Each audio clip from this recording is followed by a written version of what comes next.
Good afternoon, Mr. Chair, members of the committee. My name is Jill Bunovici. I'm an emergency medicine physician assistant, and this is my youngest son, Hugo. He's 8, and this is our friend, Gus. He's 13. Hugo was diagnosed with hearing loss at age 3 when he was falling behind in speech. We learned that these medically necessary devices were not covered by insurance, and when I say not covered, I mean nothing, zero, not even counting towards the deductible. Luckily, we could afford them, and with no intervention other than his hearing aids, Hugo went from 19th percentile to 80th percentile with just hearing aids alone. No therapy. Without these devices, Hugo never would have met his potential. The ability to access language is a basic human right. For Hugo and everyone else that needs them, hearing aids are not optional. Unfortunately, there are children that go without them because their parents can't afford them. I know of a family that has a child where they only got 1 hearing aid when they needed 2. Can you imagine a child in a school with a monocle with 1 lens instead of 2? Is that reasonable to any of you? It's not reasonable. It's ridiculous and absurd. The actual cost of hearing aids, for the kids are $5,000 for 2, but it's not just the hearing aids, it's the molds that fit into their ears that have to be remade as they grow. These are $250 for a pair. For Hugo, it's twice a year. For a baby, it may be 4 times a year. Washington is falling behind. At least 26 states has legislation like this, at least for kids. Oregon, Idaho, Montana. It's time that we catch up with the rest of the country. Hugo would like to speak. Thank you. Good afternoon, Mr. Chair and the members of the committee. My name is Hugo. I'm in 2nd grade.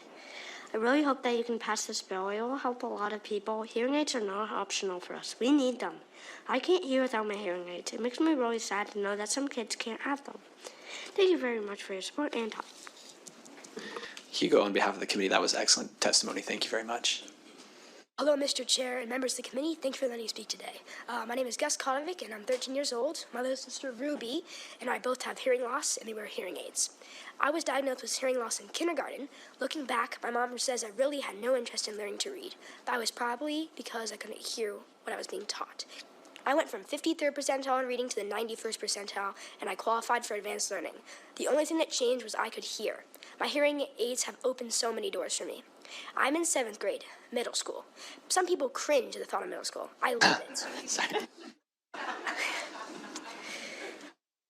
Yeah. I love school.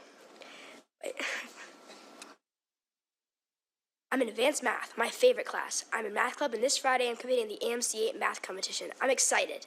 I also love the arts. I was leaving my school's production of Frozen, not Elsa, but the evil Hans. I play trombone in my school's marching and jazz band. We even made a music video. I love sports too.